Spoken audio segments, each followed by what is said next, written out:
answer is in fact going to be found in Sumer, ancient Sumer. Modern day Iraq, Tigris-Euphrates River, Zagros Mountains, the Fertile Crescent.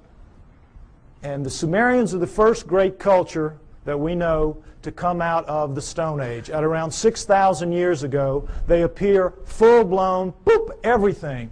Over 100 of the first that we attribute to a high culture the Sumerians produced.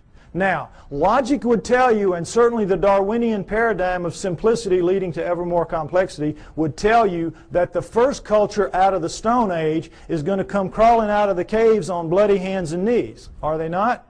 But no. These guys come sailing out and start building beautiful cities and have education and law and everything. Next slide, please.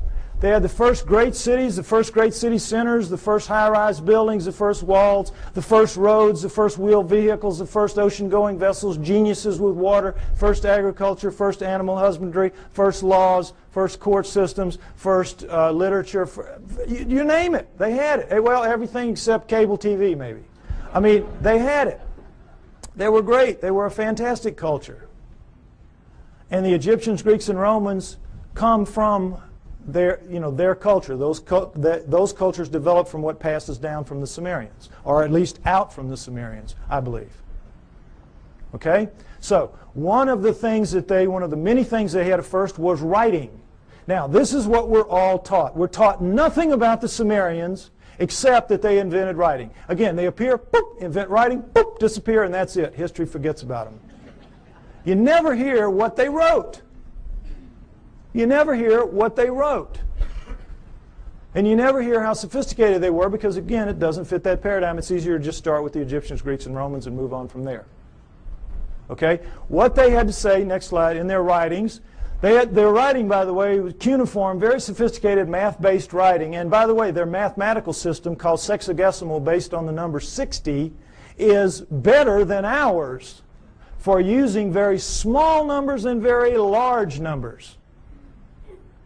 And they kept time around the great year, 26,000 years, how'd they figure that out? Among other things. But in their writings, most of it is like these little hand things where it's just bills of lading. I sell you this, I'm buying that from you. It's like our paperwork. But they have a lot of them, about 5,000 of the 100,000 or more that we have, that have to do with stories of their cosmology, their cosmogony, their history, where we came from, how the solar system formed and all that. And that's what we're going to go over, what they had to say. Where did it come from? Well, originally when these things were being translated in the late 1800s, early 1900s, when the translators would read what they'd have to say, it was like, oh, come on, forget about it. Put them in the myth. These are myths. They have to be myth. It can't be true. And they put it in the myth pile, which Alan was talking about, myth. So, Zechariah Sitchin, a man named Zechariah Sitchin in the 1950s gets the idea, wait a minute, how does the first culture get a myth? Who hands it to them? Good question. Why didn't anybody else think of that? So, he assumes it has to be a history. They have to be telling a history, which then later gets distorted perhaps as myth by later cultures, but the first one's got to be a history. So he goes into the myth pile with that attitude and comes out with 8 books at this point called the Earth Chronicle series, which I use as the basis for a lot of what you're going to see here now for a while. Okay, we're going to go over what the Sumerians had to say, boiled down. Part 4 of my book is basically the cliff notes to Sitchin's work.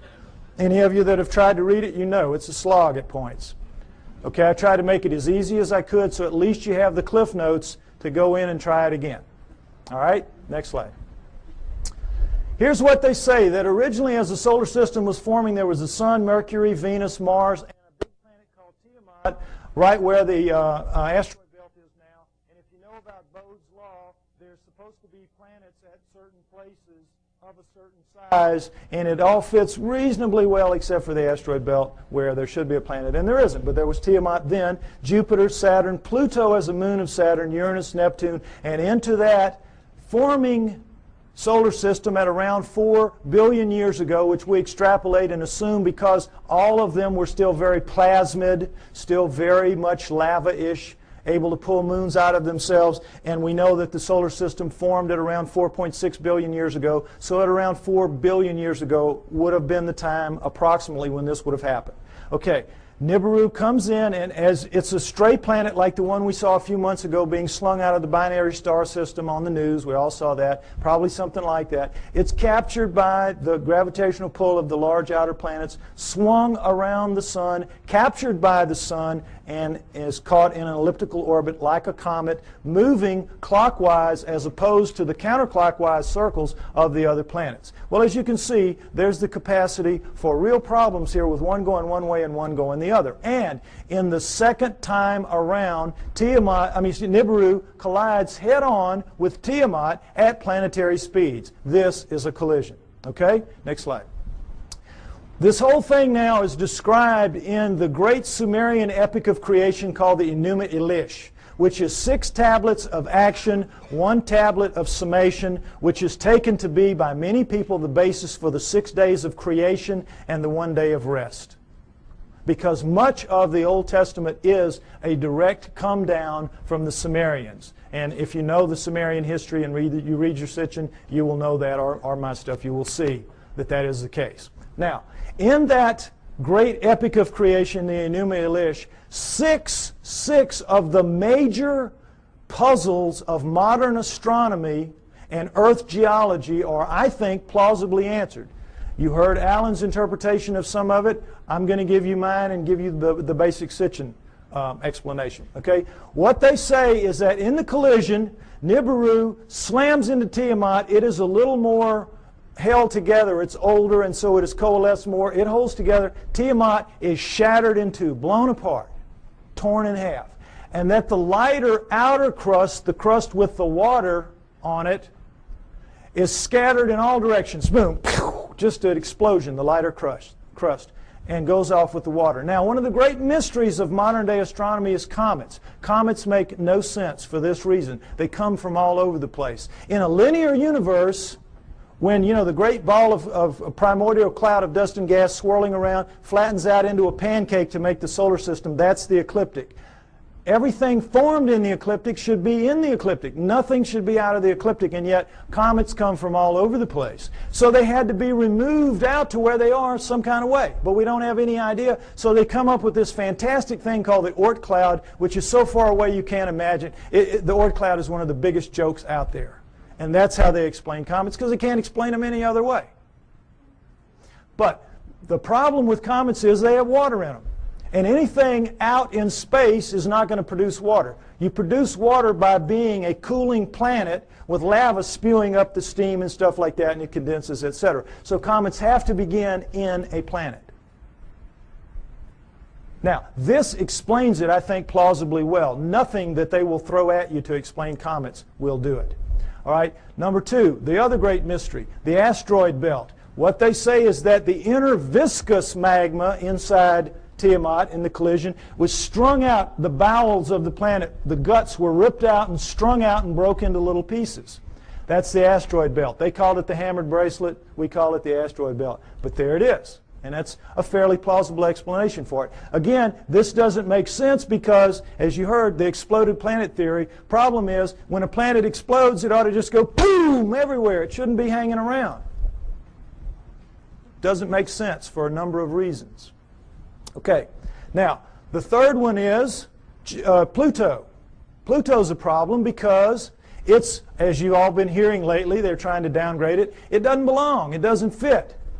It has an orbit that's not like the others. It carries inside the orbit of Neptune, and it's 17 degrees off the ecliptic. Again, nothing should be off the ecliptic.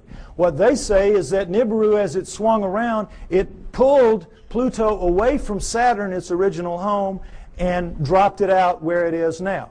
Now, all astronomers know Pluto is not a natural planet. It started life as a moon of an inner planet. They know that. But they have no idea how it could have gotten moved out to where it is. Here you go. Here's the reasonable answer right here. Now, let's talk about Earth. 3 great mysteries here. Life.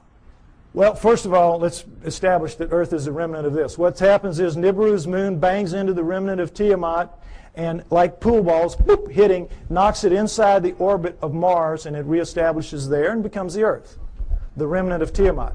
Now, Earth has one great mystery is life. How did life come to be? Life appears, despite what you're told about the lightning bolt into the primordial soup and all that, forget it. That's just a joke. That's just a fantasy fairy tale to tell people that don't want to know the truth and to tell kids in school. That's what they're teaching to this day. We know very well that the first forms of life to appear on Earth appear suddenly. They're very sophisticated bacteria, prokaryotic bacteria, and there's not one, there's two kinds, and they appear at around 4 billion years ago. Suddenly, overnight, strata with two kinds, sophisticated bacteria, relative to what that first living form would have been. If I had done the first part of my show, you would see all that.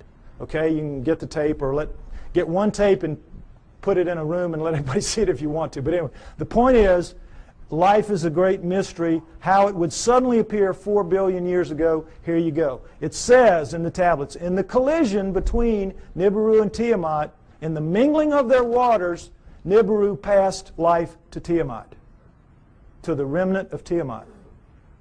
Perfect explanation for the sudden appearance of two sophisticated life forms on the remnant. Now, the remnant now is over here with its moon Kingu and has gone over, and now we're looking at two major differences in Earth and all other astral bodies out there. Earth is missing a huge portion of its crust, and it has plate tectonics, movement in the plates. How could that happen? No explanation. Why? Because in the vacuum, any liquid in a vacuum, what does it do? You see it in the space shuttle all the time. They let orange juice or milk. It makes the smallest, tightest ball it can make. That is what a liquid does in a vacuum. Smallest, tightest ball it can make. Now, that is what all the other astral bodies have done. They don't have plate tectonics. There's nowhere for the plates to go. They're as tight as they can be. Where do plate tectonics come from? In the collision, the backside of Tiamat is cracked like an eggshell. Cracked like an eggshell. There are the plates. There are the plates. And when the missing crust, of course, is when the half is there. It's still viscous. It's still magma. So what's it going to do? It's going to tighten itself down into a new ball, much smaller than the old one had been. And what's going to happen? It's going to have a big chunk gone, a big missing piece of itself, a big hole in itself, in its skin. And so that scar is going to break up into pieces as the plates move around, and we have the plate tectonics and we have the missing surface that we know about today. Next slide, please. And we'll take a look at just a representation of what it looks like with the water gone. Not to scale, of course, but you get the idea. This is not like any other planet or moon out there. Something happened. And I think the Enuma Elish gives a plausible explanation for what that was and for all the other things that I mentioned as well. Next slide. Now, when the dust settled, here's what we had. The solar system as we know it today, with Nibiru moving in this clockwise 3,600-year orbit. And I say it passes outside the orbit of Mars, inside the inner edge of the asteroid belt.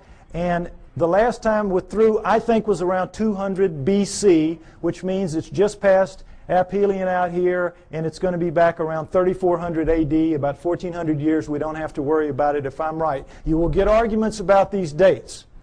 Some people use textual interpretations. I use the date of the ending of the Ice Age, which I believe was caused by Nibiru passing through and lifting the tides. You can read about why I think that in the book. And I use the dating of the ice cores and the tree rings of science. I try to make my work as scientifically based as I can because I expect someday to be able to go toe-to-toe with those guys, and I want to be able to do it on their turf in their terms. Okay? So, next slide. All right. This is some of the proof for that story that you've just heard, and it starts with cylinder seals. And I just want you to see what a cylinder seal is. There are about 5,000 of these that we have. They're with their printing press. It was just a thing they would roll out on the clay to leave little pictures like this. Now, when they had a story to tell, they told it in the tablets like you saw. But when they had an event that everybody would know the event, like I showed you that cartoon, and everybody here, we all knew in a very small space that was talking about millions of words and thousands of volumes about evolution. Am I right? We all knew. Well, they would all know this was the story of the time the gods or whoever gave the water to the water buffalo or whatever. The point is, notice the fine detail in the best of the cylinder seals, and then realize that these are basically 2 to 3 inches high. They're like big spools of thread. made out of precious and semi-precious stone, carved in a circular format so that they roll out flat and three-dimensionally. Now, when asked how this was done, science says, well, they could only have bored little holes into the rock and then abraded them out like they, to the degree that they wanted. Well, the sand would be bigger than the holes you need to do this, some of this work anyway. There's just no way. Lasers, this is not even an inch square here. Lasers would have a hard time doing this if they could do it. Nobody knows how they did this. They're just pulling one out of the hat on you. Okay, next slide. This is the one I want you to see. This is a much older one, much more worn, as you can see. 4,500 years, 4,500 years, 2,500 BC. It's called it's VA 243. It's in a museum in Berlin. It's well dated. And it's called the Granting of the Plow. This is a seated God. See him in his chair with a plow in his hand. And this is a standing God, and this is a human. How do we know they're gods? Because they have horns on their helmets.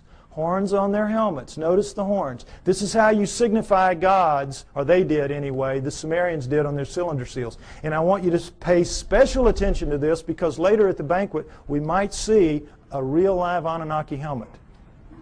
We might see that. Okay, now, normally they would put astronomical signs up here to indicate who the god was because not everybody would know. But in this one, obviously everybody knew. And as you can see, this the human is carrying this kind of skunky old digging stick that the most primitive people have, even to this day. And this new wooden plow here, 4,500 years ago, we can go to Egypt today and see this very plow, and in many other third world countries still being used, this very plow. Okay, so no question it's the granting of the plow. But this is what makes this special right here. Let's see a blow-up of that. What is this? Solar system, right. Sun, Mercury, Venus, Earth, in their relative sizes, mind you.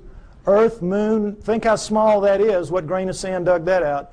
Mars, and then, what should be here? This should be the asteroid belt. This is Nibiru, folks. Nibiru. Jupiter, Saturn, Pluto as a moon of Saturn, Uranus, Neptune. Notice that it's only a little bit bigger than Uranus, Neptune. It's about 3 times bigger than Earth. Nibiru is a good-sized planet. Good-sized planet, according to this. Okay? Now, again, what proof do we have of any of this? Let's take a look at this. All right, here's a look at the solar system that you don't get to very often. And did it occur to any of you that we were looking at a cylinder seal carved at 4,500 years ago that had Uranus in it that we only discovered in 1781 when our telescopes got good enough to see it? It had Neptune, when we discovered in 1846 when our telescopes got good enough to see it, and Pluto, which we discovered in 1930 when our mathematicians got good enough to tell our astronomers where to look for the thing because it was so small. What are the Sumerians doing knowing about that? Furthermore, what are they doing writing in one of their tablets that if you look at these two, Uranus and Neptune, in the heavens, meaning right out on them, they look like blue-green watery twins?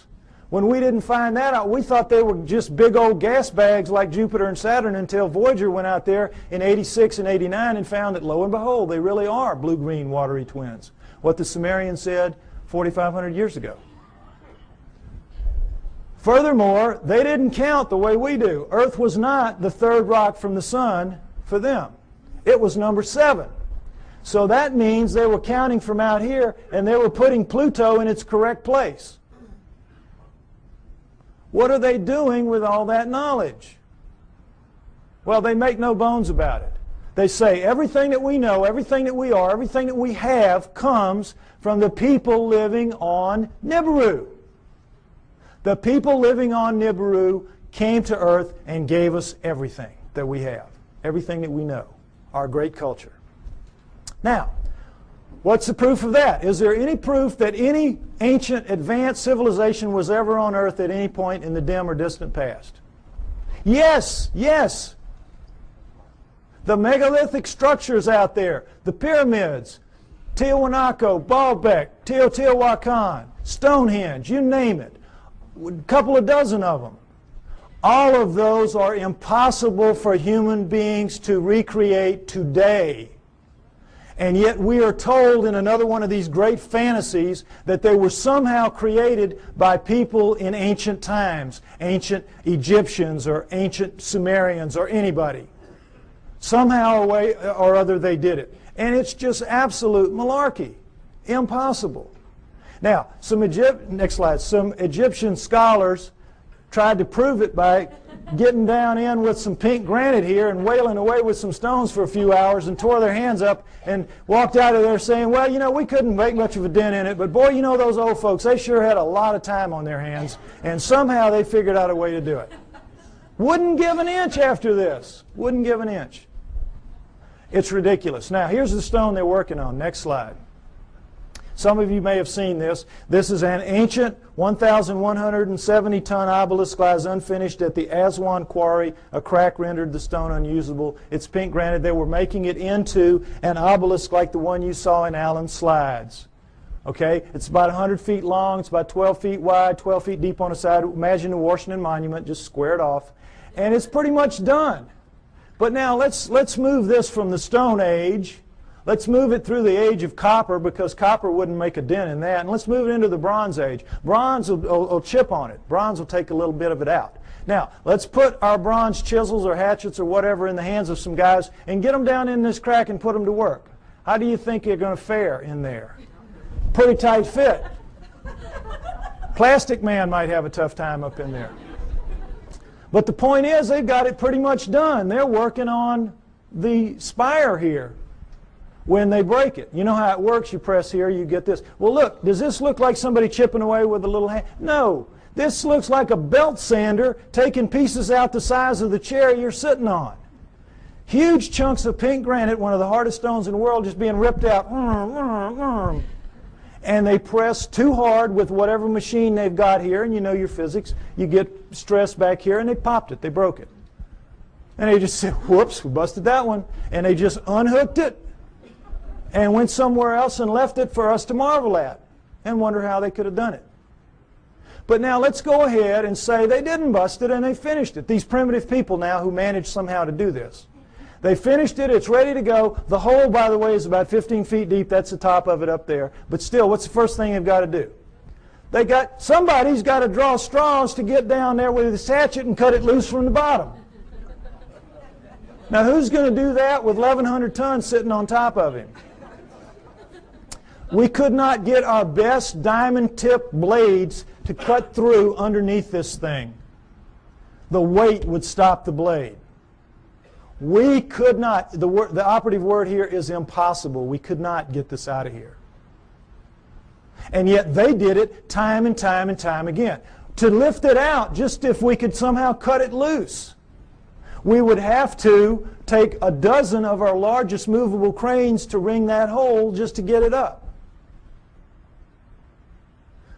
You're being lied to, folks. That's the main thing you got to understand. You're being lied to. It's absolutely impossible for this one stone proves that none of the megaliths were made by those people in that era. And this, again, is not the biggest one. They have them in Baalbek twice that big. Okay? Next slide. All right. What we're told is that the Anunnaki came to Earth for this, gold, mining gold. And that originally the story is they landed in ancient Sumer, but not 6,000 years ago, 400,000 years ago, 430,000 approximately to be exact. 400,000 years ago they land in modern-day Iraq, and they set up shop in the Tigris-Euphrates Valley, and they call their home away from home, their home away from Nibiru, the Eden. You'll see a poster out there by my thing, Anunnaki over Eden. That's what that means. Because that poster is the Tigris River Valley that the symbol is rising above. That is where it was. That is where Eden was, according to them, and that comes down in the Bible as such. So they set up camp and they placer mined the gold out of those rivers. What do they need gold for? They needed to repair their atmosphere. And their rise to high technology, they had damaged that big, 3 times the size of Earth atmosphere, the same exact way we're damaging ours in our rise to high technology. And they ultimately had to repair it with very fine particulates of gold, like talcum powder, blown up into the stratosphere above it so it would ride above there and act as a reflector and an insulator from cosmic rays, which is, you see that on the masks of astronauts and in the capsule and all that. Gold is a wonderful stopper of cosmic rays. So that's what they had to repair it with. It's what we will have to repair it with. We'll have to do exactly the same thing when the day comes for us to have to face up to what we're doing to our planet. Okay? So they came, they place her mind out of the river, and all that is you put a tray in the water, you let the water sweep over, the water drops the gold into these cloth. Every few weeks you pick it up, and it's real easy. It's the way we do it now when we have the opportunity. But you tap out any stream system, ultimately, and they did. After about 150,000 years, they had tapped it out. And so they decided they were going to split themselves up and go where the mother lode of gold was on the planet Earth, which is what it is today, southern Africa. So they divided themselves into the upper world, which remained the Eden, and the Abzu, which was the lower world, and you didn't want to go to the lower world because you had to get in the holes and dig the gold. And they didn't like it. So the Anunnaki revolted. They said, we don't want to do this. We want a slave to do this work for us. Plus, it was a hardship duty, mostly men. Why don't you make us some women while you're at it? So that's what they did. They decided to use the creatures of Earth, which would be the hominoids, and I say it would have been the Almas, the likeliest candidate. They took the creatures of Earth to get some of their genetic material to make the new slave better adapted physically to the planet than they were, but the slave would for the most part be like themselves. We shall make the Adamu, A-D-A-M-U, which comes down as Adam, and we shall make the Adamu in our own image after our own likeness, which comes down word for word. And that is what they did. They made their slave inferior models of themselves. That's us, folks. That's us. We're really inferior models of the Anunnaki. And as you saw in the cylinder seal, we look like them. We look like, in their own image after their own likeness. In all of the cylinder seals, we look just like them. We don't have the horns on our headgear. That's about it. We are them. That's why we're not adapted to this planet. That's why we're so obviously not a part of this planet. We have their bones. We don't have primate bones. We have their muscles. We don't have primate muscles. We have their skin. We don't have primate skin. We have their body pattern, their hair patterns on their body is ours. We have thickest on our front, thinnest on our back. Primates have thick on the back, thin on the front. We have their eyes, their poor night vision eyes. We have their foreheads. We have their brains. That's a key to this. We have their brains. That's why we're not like anything else on this planet. We are them. We are genetically engineered copies of them. Okay, next slide. Let's take a look at how that was done. Human body contains 100 trillion cells. There's a nucleus inside each human cell except red blood cells. Each nucleus contains 46 chromosomes arranged in 23 pairs. One chromosome of every pair is from each parent. The chromosomes are filled with tightly coiled strands of DNA. Genes are segments of DNA that contain instructions to make proteins, the building blocks of life. This is where genetic engineering takes place. Now, we're going to go over it lightly, but it's very important. I want you to understand these things that I'm going to tell you now. Okay, next slide. Don't worry about the details and how they do it. This is what they do. They can open up a cell, our genetic engineers can, our geneticists can. We can open up a cell, open up the nucleus, pull out strands of DNA, and in that strand, 98% of it will be what's called junk DNA. We don't know what it does. If it has a function, we don't know what it is. 2% will be what are called, prosaically enough, the working segments. They work. They do what they're supposed to do. They make the proteins. Now, if you cut in the junk above a working segment and in the junk below and remove it and have done the same with another strand of DNA over here, you can move anything into anything else. It can be animal into plant, plant into animal, fish into fowl. It does not matter because all living things at the most fundamental level are exactly alike. Understand that. We're all made of the same 4 base pairs, the same 20 amino acids. Everything is the same at the most basic level. It's like it's pop beads that are interchangeable. It is almost as if somebody designed it that way so they could just mix and match the parts and make anything they wanted. Isn't it? Something to think about. Okay, but the problem with it from an engineering standpoint is this. You're not cutting with a blade. These are not precise cuts. The blade would have to be a few molecules thick. You're cutting with chemicals. Chemicals. Now, the chemicals can cut pretty accurately, but mistakes are going to happen. Something's going to ooze out where it doesn't belong. Something's going to splash over it where it doesn't belong. Mistakes are going to happen. Inevitable. We know that. We make mistakes all the time. Another problem with genetic engineering is you don't know what you're going to get when you do this. You can't predict. You have to decide what you're going to do. You have to do it. You have to let it express, which is live, and see what you get, and then use that to determine what you do the next time. And of course, the great fear in genetic engineering is somebody's going to make a mistake and create the Andromeda strain that's going to kill us all. A legitimate concern. Although everybody's very careful, and I'm not too worried about it. But mistakes do happen because all of this is so incredibly microscopic. It's out of the nucleus of your cells. Imagine how microscopic it is. But don't try to figure it out. I can't even figure it out. It's really complex. But they do it. Okay, understand that. Now, with that in mind, let's look at some of the proofs that I say indicate very clearly that we are, in fact, what the Sumerians say, a genetically engineered species by the Anunnaki. Next slide. Okay, here we go. The cerebral cortex is the deeply convoluted surface region of a brain that is most strongly linked to intelligence, lower right. It's the stained part out here. If you peel that off of the brain of a rat, it will cover a postage stamp. Peel it off of a monkey, it'll cover a postcard. Peel it off a chimp, it'll cover a sheet of typing paper. Peel it off of us, and it'll cover 4 sheets of typing paper. Now, you can see this is a transition. This is clearly a transformation. Now, there's some weird things about it. These guys are using all they've got. All they've got. We're using 1/2 of one page in a very different way than they are using what they have.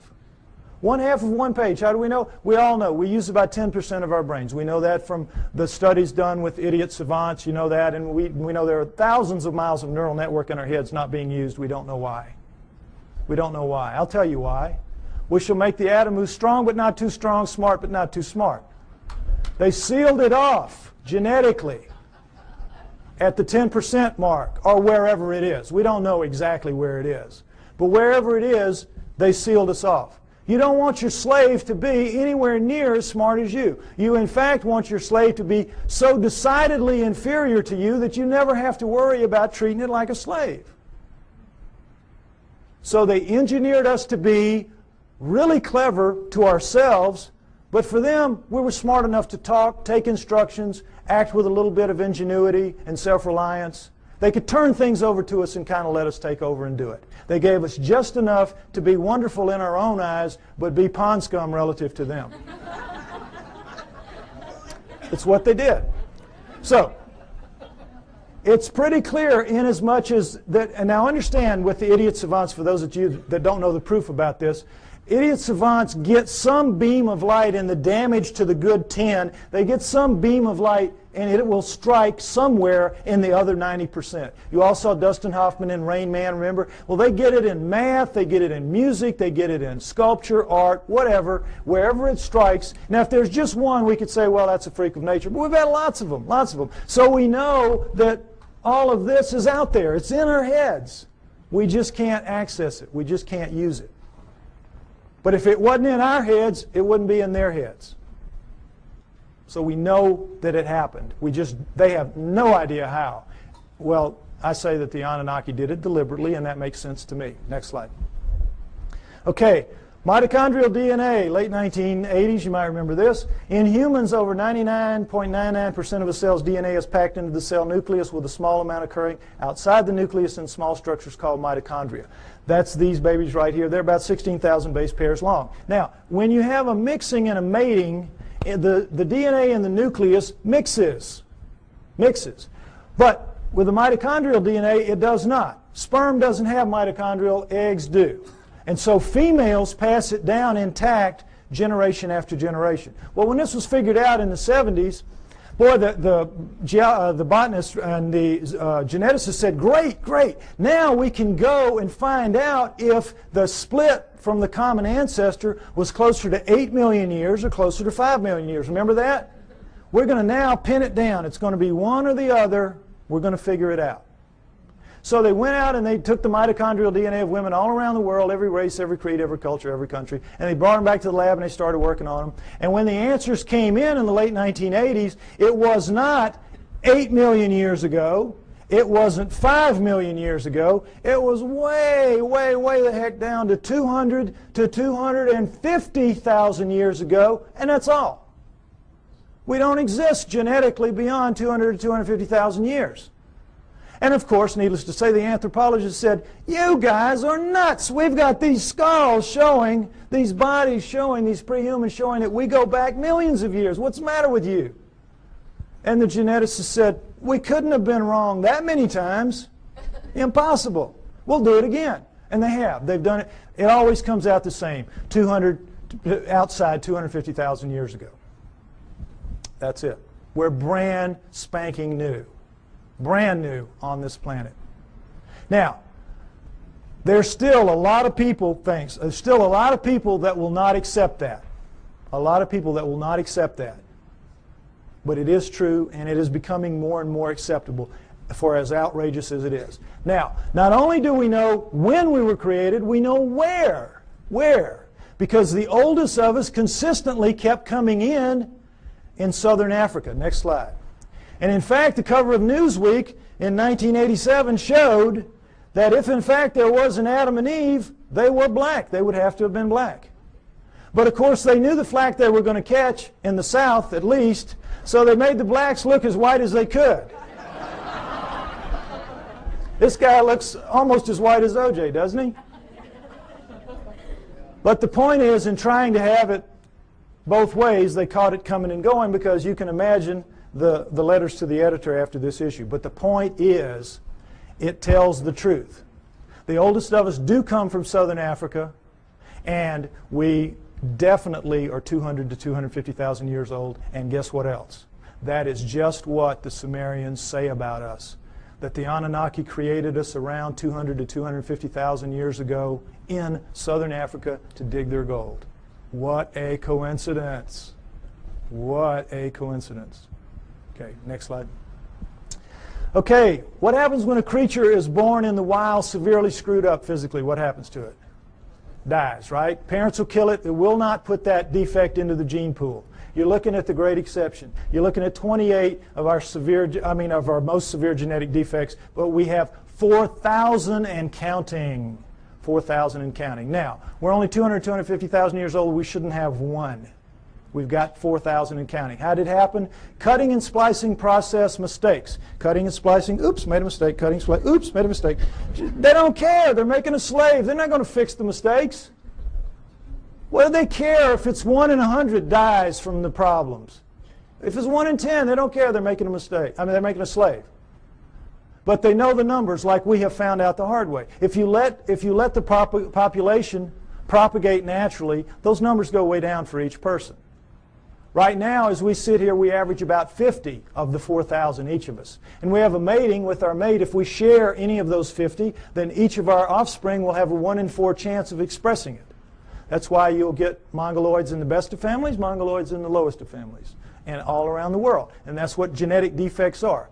In the wild, you will get 2-headed calves and 6-legged goats. That's a sperm-egg misconnect. That's not something that you see steadily on and on. A little gem like spina bifida, which is not going to let you live to adulthood, nor is it going to let you reproduce if you do. What's that doing in a gene pool? It was all put there, folks. Put there. No question. Next slide. Okay, here we go with the chromosome match. It's kind of hard to see, comparison rather. Humans, chimpanzees, gorillas, and orangutans right here. And you see how similar they are. And as we know that between humans and chimpanzees, there's 99% similarity in the DNA and 98% with gorillas. And it's like, oh, well, then that we're just kissing cousins. That's as close as you can be. We're almost the same thing. Well, not really. Because we're talking about a 3 billion base pair genome. 1%, that's 30 million base pairs. That's a couple thousand strands of DNA. If you know what you're doing, that's a lot of change. But also understand that all higher animals, and never say this, share 50% and up. Squirrel, 50% and up. You see, so it isn't quite as astounding as it seems. But what we're looking at here is the Anunnaki have got themselves a real problem. And that problem is this. They come to Earth and they decide they're going to make the slave. They decide we're going to use this creature of Earth, let's say it was an Alma. They test the blood, and what do they find? First thing, big problem, 48 chromosomes. All primates have 48 chromosomes. But they, the Anunnaki, have only 46 chromosomes. How do we know that? Because we have 46 chromosomes. We descend from primates, and yet somehow we lose 2 whole chromosomes. That's an awful lot of DNA. And somehow we're so much better than them. Well, they have 68 or something like that relative to them. But we don't. We have 46. So we know this was the result of the genetic engineering, and they had a problem, the Anunnaki did. What could they do? They had to, you know, how it works. There's 24 in sperm and egg, 23 sperm and egg. So you got to get the sperm and the egg to match up, one or the other, 23 or 24. Can you take out a chromosome from the creature of Earth, the 24, and still have a creature of Earth? No. Can you add a chromosome to yourself and still have an Anunnaki? Go up to 24 from 23? No. You got a real problem. It's an insoluble problem. And you need that because you got to get the first hybrid to get in the game of the genetic engineering. You got to get something alive that is a blending of you two to begin to work on it. So what can you do? How can you solve that problem? There's only one way, and boy is it smart. You go in and you look and you compare the chromosomes and you find 2 that can be fused and will take up one space but maintain the integrity of all the chromosomal material. You find a spot where you can fuse 2 to make 1, and now you've got all the material but taken up one place, and now you're ready to rock and roll. You with me? All right, let's look at the number 2 chromosome close up. They just went to the second one. They just looked down the row and they said, okay, this will work. Orangutan, 2 and 3. Gorilla, 2 and 3. Chimp, 2 and 3. Human. Uh-oh. Fusion. How long do you think it would take Mother Nature to do this? There's no clearer proof that we're genetically engineered just like they say we are. Next slide. And so, I think it's fair to say that everything we know is wrong, at least about human origins, that we were given life by the gods with a small g through the equivalent of a test tube, and that we were the hair-covered hominoids, and that our humanity emerged from that. Now, this is where I normally end it, and they tell me I'm running out of time, so I want to get to the new thing that I want to share with you. Oh, no, where did I? Oh, here it is. Because this is really exciting to me. On the 12th of this month, which was just recently, I received an email from a person who wants to remain anonymous. And this is what he said to me. He is a geneticist, a full-blown geneticist. And he says, "Dear Mr. Pi, I agree with your conclusions and will give you a few hints, if you wish, as a DNA deep throat. First, look up the huge discontinuities between man and the various apes for whole mitochondrial DNA, genes for the Rh factor, and human Y chromosomes, among others. Regarding number 3, the chromosomes, I refer you to K.D. Smith's 1987 study titled Repeated DNA Sequences of the Human Y Chromosome. It says most human Y chromosome sequences so far examined do not have homologs, which are similar sequences, on the Y chromosomes of other primates. Human female DNA does look somewhat ape-like, but not the male Y. This means that if we are a crossbred hybrid species, as you contend, meaning me, the cross had to be between a female ape-like creature, a creature of the earth, as the Sumerians said, and a male person from elsewhere, as I also contend." He goes on to say, "What the evolutionists do is find certain genes which look very similar between man and ape, then they make a tree of descent while ignoring those huge impassable abysses of difference elsewhere. Also, by certain methods of DNA dating, one can tell that numerous genes have been recently added to the human genome. If workers in my field were to say such things openly, we would be ostracized, as I also contend, and forced to live in a tent. Any work along these lines would be rejected without any form of appeal. So what can we do? Sincerely, DNA Deep Throat. Now,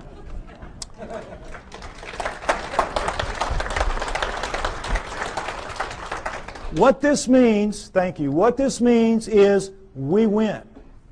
We win. Because where one of these came from, more of these are going to come. As my profile rises higher, and I think, frankly, that I'm the only person out here pushing this genetic stuff that you're seeing like this, more of these are going to come my way. We're going to win. You've seen the evidence. Now, right now, we're getting our brains kicked out. We are getting our brains kicked out. That's why we're called the fringe.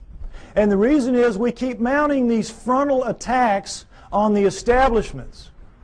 And every film that we produce, every photograph, every sighting, every testimony, every capture, every encounter that we have, and we throw at them with the best intentions. Our word is truth, is it not? Our word is, it's true. It's true. And their word is what? Liar. Liar. They dress it up. They say, well, you don't know what you're talking about. You don't know what you're seeing. You made a mistake. It was swamp gas, whatever. They're basically standing there and saying, you're just a bunch of liars.